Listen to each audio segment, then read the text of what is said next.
السلام عليكم أمة أورمو أكم فيا أنا جها أكم قلتني جرتني هريرة قمنا أنا مكانك يا بيفتو مامي جدما واشنطن دي سي كوميونيتي الراهي هريرة قافة ديسمبر قويا سجلي أكنو راهي نافني ورا سجلي هنك أبني فك سجلي تانو أمتك إنك دعاء جرو كان أكلبو إساني برارو كنافو وامش إسني جونا هم نكنسي ijoon teennasi dandeettiin teennasi saba guutuu wajji waan ta'eef uummanni argitee namni miilaan dhaabbatanii deemtan hadaraa rabbi nurraa hin hafinaa warri dhukkubsattanii mana keessa jirtan ammoo yaadaan nu qarqaara rabbinis nu kadhadha rabbi humna nu haa godhu hadaraa rabbi nurraa hin hafinaa ulaa banannee isin eeyna ka argitee hinjifannoon ka uummata keenyaa haa ta'u rabbi bakka yaan hundaan nu haa ga'u hadaraa rabbi nurraa hin hafinaa isin eeyna galatooma fayyaa ta'a waan nu taatan maraafu. Nagaan waaqaaf oromummaa bakka jirtanitti sanaa qaqqabu hawaasaa Oromoo bal'aa ani maqaan koo Bilisummaa Tasgaraa miseensa hawaasa Oromoo community Washington DC'ti. Hiriira gaafa kamisaa yookaan muddee gaafa 9 bara 2020tti qophaa'aa jiru koree qindeessituu keessatti argama.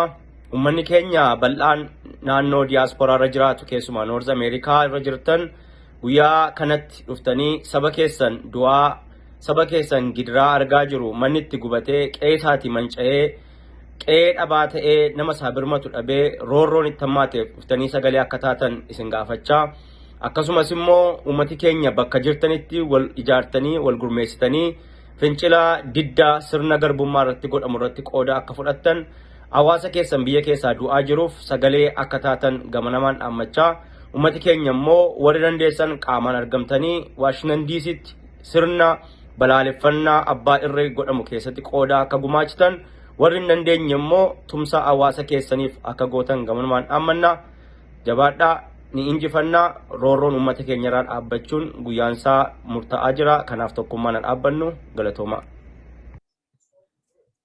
Maqaan kiyya Jamaal Ibrahim Minnesota jiraadha.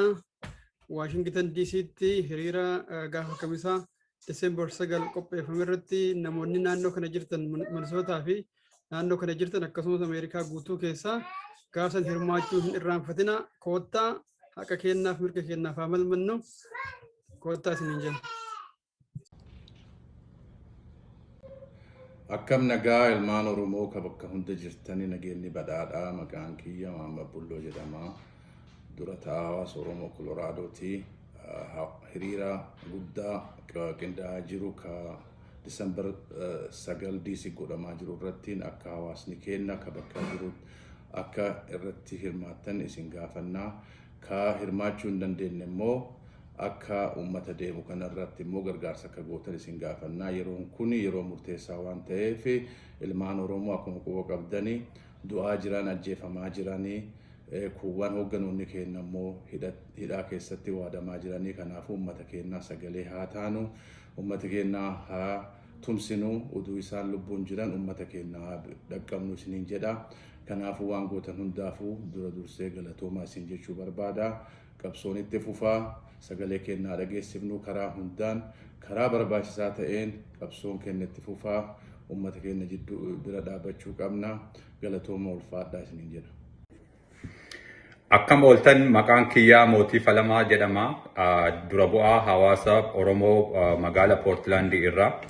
Waamicha hiriira guddaa Washington DC keessatti kamsaa December 9 irratti aarutti Oromoon hundinuu ka Ameerikaa keessa jirtaniif ka naannawa magaalaa Portland jirtan hundinuu akka hiriira kana hirmaattan isiniin jenna.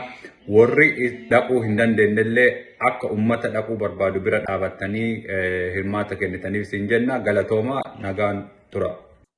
An Abdulaziz Daatu jedhama magaalaa Siyaatil hawaasa Siyaatil irraayyee guyyaa gaafa 9 hiriira DC'tti geggeeffamuuf deemu irratti ummanni kamiyyuu ka Siyaatil jirtan ta'ee Noorz Ameerikaa bakka hunda ka jirtan guyyaa sana irratti akka hirmaattan akka ummata Siyaatiliittis isin gaafannaa. Ummanni Siyaatilis hundi keessanuu dhaamsa kana akkuma argattaniin akka hiriira kana irratti hirmaattan kabajaa wajjin isin gaafannaa galatooma. Ani maqaan koo Dirribaa Gonfaan jedhama. As dhaabbata hawaasa Oromoo Pennsylvania irraati.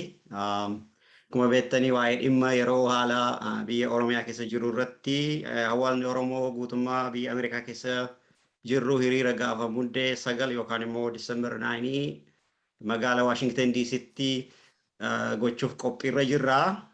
Hawaasni naannoo keenya jirtanii akkasumas jiraattonni hawaasa Oromoo asii fi naannoo kanarra New Jersey, Delaware irra jirtan hundi keessan akka deemtanii faana hirmaattanii waamicha isinii goonaa. Kanneen sababa adda addaatiin immoo hirmaachuu hin dandeenye yoo isiniif danda'ame warra deeman akka tumsitan isin jajjabeessinaa. Egaa akkuma beektanii nagaan biyya Oromiyaa keessa hin jiru yoo ta'e, nagaan Itoophiyaa keessa hin jiru, Itoophiyaan nagaa hin qabdu yoo ta'e immoo gaanfa Afrikaa nagaa qabaachuu hin dandeessu. Kana addunyaan sirriitti akka beeku dhaamsa keenya waliin akka falmannu koottaa irratti argamaa isiniin jennaa. Ulfaadha. Hayyee Ashamaa Oromoo akkam jirtan nagaa fayyaadha. Ani maqaan kiyyaa Diriirsaa Eleemootiin jedhama. Durataa hawaasa Oromoo Ayiwaa fi Nebraskaatii. Dhimmi asirratti dhufnee fi walda'inni hawaasa Oromoo North Amerikaa hiriira Washington DC'tti December 9 yookaan muddee 9 bara 2001 hiriira guddaa Washington DC'tti tahuu deemuu irratti hawaasa naannoo keenya jiran yaamicha godhuu fi walda'inni keenya akkuma amma dura beekamu waldaa jabaadhaa hiriira amma duraatis haala bareedan deemaa turre ammallee akkuma amma duraa hiriira Washington DC kanarratti walda'inni hawaasa Oromoo Suulaandi miseensonni keenya warri deemuu danda'an hundinuu akka achirratti argaman yaamichaa maqaa waldaa hawaasa Oromoo Suulaanditiin dabarsinaa.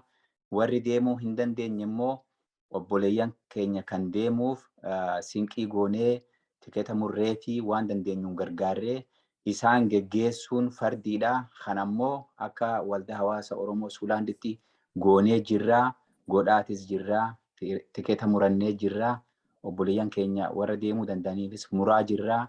Warri hafe ammoo haala bareedaan waa walitti qabanii warra deemu geggeessaa jiranii keenya akkanarra jiraa jechuudha. Karaa biraatiin ammoo hawaasni Oromoo keessattuu Washington DC jirtan fageenyarraa Oromoon hedduun isinitti waan dhufuuf isin warri DC jirtan please namni tokko osoo nafne hiriira kanarratti akka argamtan yaamicha isinii goonaa. Akkasuma hawaasni Oromoo North Amerikaa jiraattan isteeta adda addaa jiraattan hundinuu hiriira kanarraa hin hafinaa. Kan deemuu danda'u deema, kan hin dandeenye immoo wal geggeessaa, galaa waliitaa, sinqii waliitaa jennee yaamicha dabarsinaa. Galatoomaa fayyaadaa. Maqaan koo Lubasillashii Booranaan jedhama. As Dallas, Texas jiraadha. Hawaasa Dallasii fi akkasumas Texas keessa warra jirtanii waamicha guyyaa muddee 9 Washington DC'tti qophaa'aa kan jiru hiriira Oromoo guddicha irratti akka hirmaattanii fi waamicha isinii dabarsaa jira. December 9 jechuudha. Guyyaansaa kamisa. Hundumti keenya warri Texas jirru akka hiriira kanarratti argamnu kabajaan isin gaafadha. Akkasumas immoo warri United States keessa jiraattan Oromoonni hundumtu guyyaa sana Washington DC'tti argamne uummata keenya sagalee hin qabne akka sagalee taanu kabajaan isin gaafaa. Galatooma. Ashamaa akkam jirtu ani maqaan koo Aminaan jedhama. Columbus Ohio irraa hawaasa Oromoo Columbus Ohio irraa guyyaa December 9 hiriira guddicha magaalaa Washington DC'tti qophaa'e irratti akka hirmaattan hawaasa keenya Oromoota maraafan ergaa dabarsaa. Hiriira xiqqeetii irraa nafinaa. Galatooma. Ashama Oromo ani Jamal Goditi, community of Sioux Falls, South Dakota irraa hawaasa Oromoo naannawa kana argamtan hundaa fi ergaan dabarsuu December 9tti hiriira waliigalaa kan xiinqiitu jira akka hin hafne. Hiriirri kun hiriira xiinqiitii December 9 Washington DC irraa akka hin hafne jedhu barbaada. Dhaamsa kana hawaasa Oromootiif dabarsuu barbaada.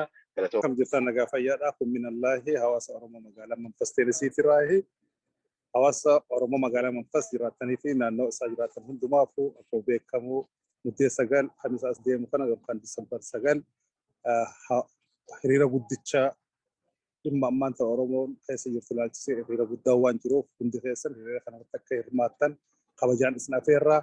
Warri deemuu dandeenye immoo warri deemuu danda'uuf siqqii godhaa galaa godhaa warri deemuu barbaadan immoo haala akkasii mijeessinuuf puul irratti deemuu waan danda'amuuf waa hunda godhuu waan dandeenyuuf akka nu qunnamtan asumaan ibsuun barbaadaa galatoomaa ulfaadhaa jiraadha. Akkam waltan ani maqaan Qiyyanchisaar Abdurrahmaaniin jedhama magaalaa Manfas Tennessee arraan tana kan gamana dhihaadhee hiriira Disembar 9tti Washington DC'tti godhuuf deemnu kana magaalaa teenya Manfas Tennessee warri jirtan hundinuu please qoodatti fudhadhaa akkasumattis United States keessa ta'us bakka jirtan hundanirraa qooda irratti fudhadhaa achirratti wal arginee yoo rabbi jee sagalee keenya nama keenyaaf haa dhageessisnu isin hundinuu galatooma nagee. Ayyee an Jamaal Galchuu jedhama itti gaafatamaa hawaasa Joorjiyaati. Dhaamsi nuti har'a qabnu uummata keenya biyyatti dararamaa jiruuf kan mootummaan bilisiginnaa xiyyaaraan rashanuuf jiruuf uummata keenya kan mana hidhaa jiraniif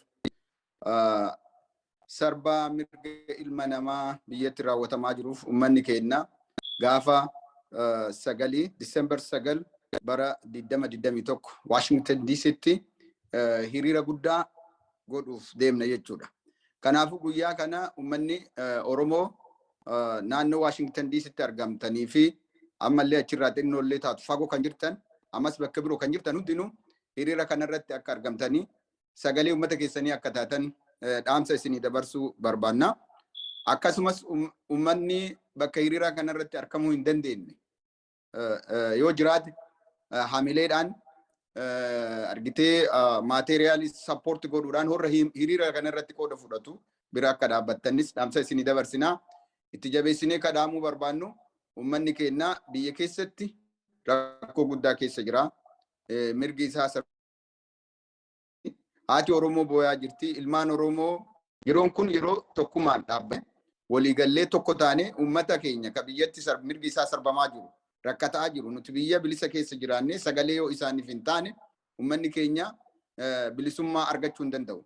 Kanaafuu kuni beekame uummanni Oromoo kan ani bakka bu'u kan Joorjiyaatti argamtanis akkasumas uummanni Oromoo kan Noord Ameerikaa keessatti argamtan hundinuu hiriira guyyaa 9 bara 2021 Disembar Washington DC'tti kagoonu kanarratti argamuudhaan sagalee uummata keenyaa akka taatan sagalee qeerroo keenyaa akka taatan sagalee qabsaa'ota keenyaa akka taatan kabajaadhaan ulfinnaadhaan dhaamsa kana isinii dabarsuu barbaada. Ulfaadhaa.